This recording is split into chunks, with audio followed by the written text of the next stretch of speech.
Hi everyone, this is a demo for our project Grocery Circle. In this video, we'll show you all the functionalities of our application and how to navigate through the application. So first of all, the page you're seeing right now is the login page for our application. When the user first opens our application, this is the page they will see. And our application requires the user to create an account, whether the user is a customer who will use the application to place grocery orders, or the user is a grocery store manager who will use this application to manage orders. And to log in, the user have to input their credentials. Our application requires the name, email address, and the location of the user. And let's say we want to create an account to manage a grocery store. We'll have the name as manager, and let's say the email address is manager@gmail.com. And for the location, the Google Map API is working on the backend to fetch the user's location, which is the longitude and latitude. And to log in, you can just click log in. And because we're creating a new user profile, which means the user is logging in for the first time, they will be asked to create a new user profile either as a customer or as an establishment. And because we want to create an account to manage the grocery stores, we'll click establishment this time.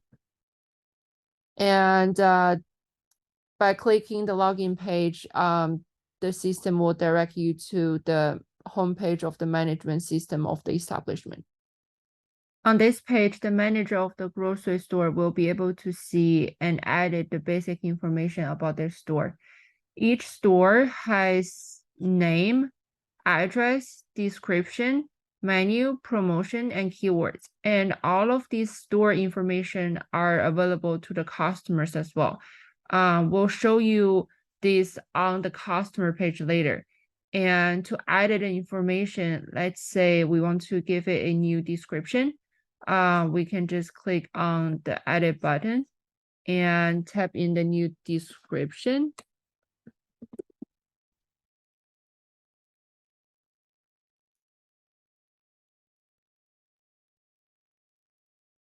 And to save, we can just click out of the box and that will save. And the establishment page also have the dashboard and timeline functionalities. The dashboard contains information about all the orders the store have received. And timeline allows the users to visualize the orders they have received in a given time frame. And because this is a new grocery store we just created, so it has no orders right now, we'll show you the dashboard and timeline functionalities after we place some orders from the customer page. And to log out, we can just click log out, and that will bring us back to the login page. So now let's create a new customer profile. We'll do the same thing as how we created an establishment profile. We'll input the name of the user and also the email address of the user. And again, the system will ask for the location of the user. And that will usually take a couple seconds, but that is just looking for the longitude and latitude. And we can just click log in.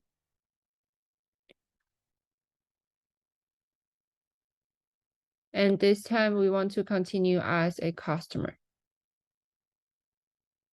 So this is the homepage for customers, and we have a map on the right-hand side and also a list of grocery stores on the left-hand side. We'll show you what this map does first.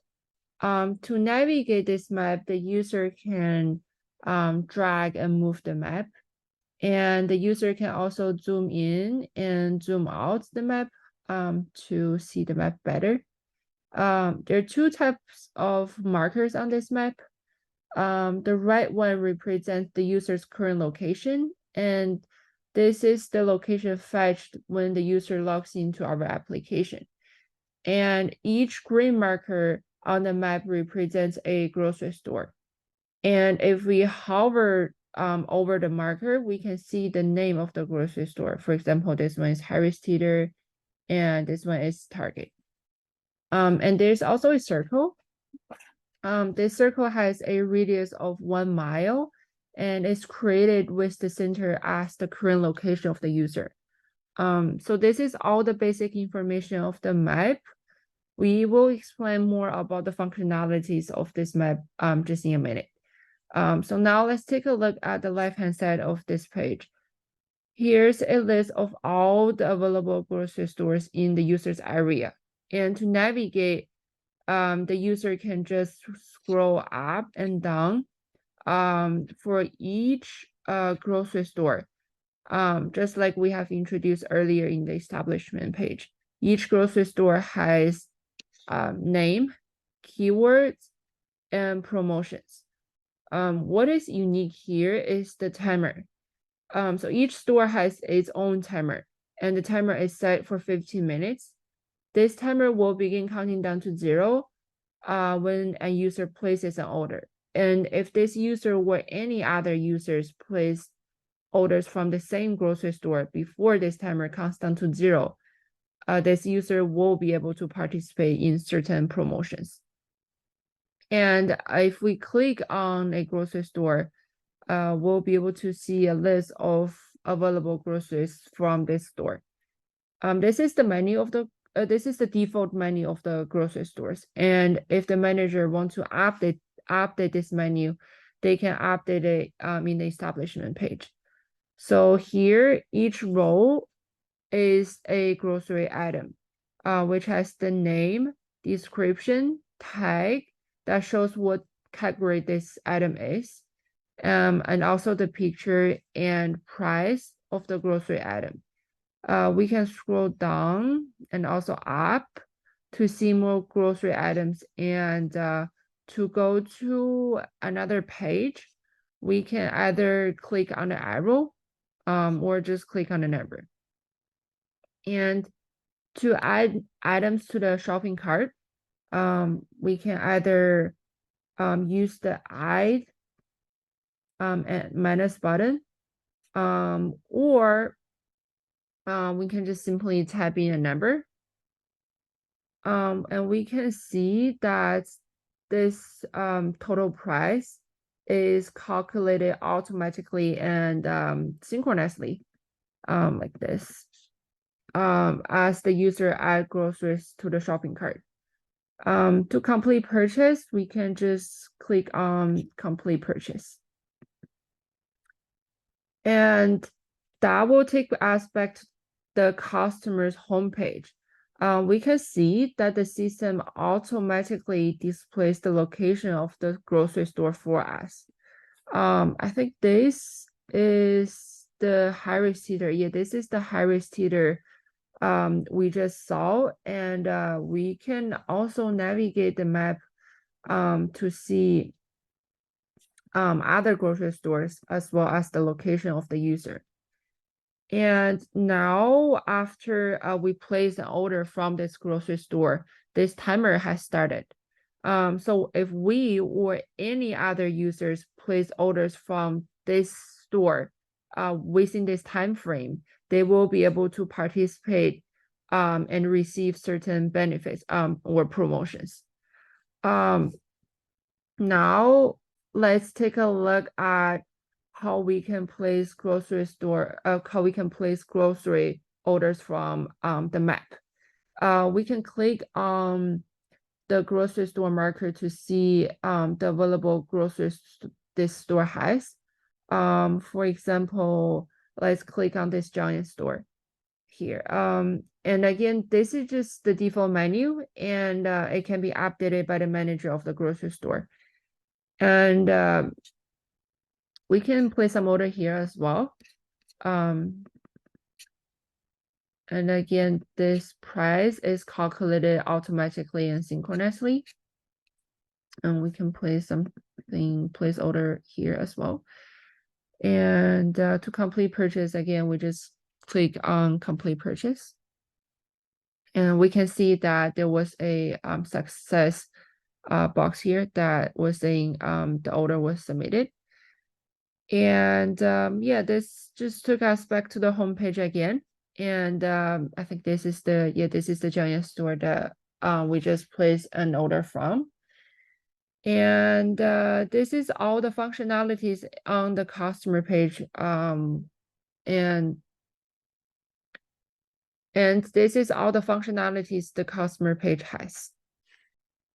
Okay, so now let's go back to the manager account we created initially for the Jiangyan grocery store.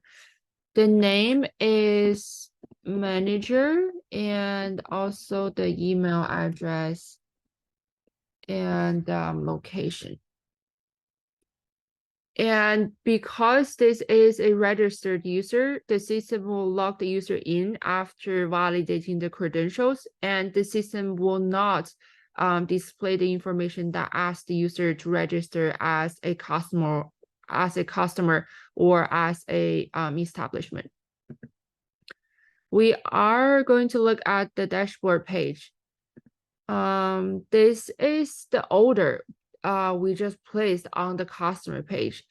And for each order, we have the customer ID, order ID, time and date the order was placed, total amount, order details. And if we just hover over it, we'll be able to see the order details and also the promotion the user received. And the number of circles and whether the user created or joined the circles. We can also click on these buttons to sort by like customer ID, order ID. And on the top here, we have the summaries of the dashboard. We have the revenue, total number of circles, total number of orders, and total number of customers. So now let's take a look at the timeline page. We have a map here that shows the location of the grocery store.